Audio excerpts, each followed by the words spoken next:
The older a photographic image is, the more likely it's going to be damaged in some way by the elements.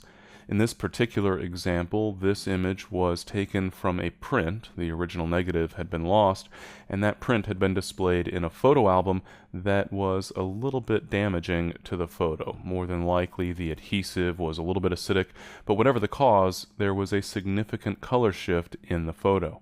When you have a very strong color shift, there's a quick technique that can help to dramatically alter that color very, very easily. Let's take a look at how it's done. I'm going to start off by creating a copy of my background image layer. So I'll drag the thumbnail for the background image layer down to the Create New Layer button, the blank sheet of paper icon at the bottom of the Layers panel. I then want to find the average color for this layer, because when we have a very strong color cast, that average color will basically equate to the actual color of the cast. To accomplish that, I'll go to the Filter menu and then choose Blur followed by Average. And this will apply such a strong blur that the result is the average color of all pixels within the image. Obviously, in this case, the color cast was something of a magenta to a sort of pinkish tone, and so now we can see that actual color. Of course, we don't want this color, we want its opposite, because we want to compensate for this color. So the next step is to go to the Image menu and then choose Adjustments followed by Invert. That will invert this color to its opposite, which happens to be a shade of green of sorts.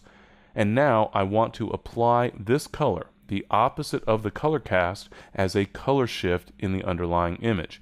And so I'm going to change the blend mode for this layer to color, and that will cause this layer to only affect the color in the underlying photo. Of course, the effect is very, very strong. We've completely replaced all colors in the image with some shade of green. I didn't want to have quite that strong an effect, and so now I want to tone it down, and I can do that by reducing the opacity for my background copy layer. I'll go ahead and reduce the opacity. If I take the opacity down all the way, we'll see the original image with that pinkish tint. If I take it up all the way, we'll see the green version of the image. But if I dial that opacity back to a more moderate value, I'll be able to compensate for that strong color cast. Of course, once I've applied this adjustment, you can see that I've lost some of the saturation in the colors as well as some of the contrast in the image, but those can very easily be compensated for with some basic tonal adjustments and perhaps increasing saturation with a hue saturation adjustment.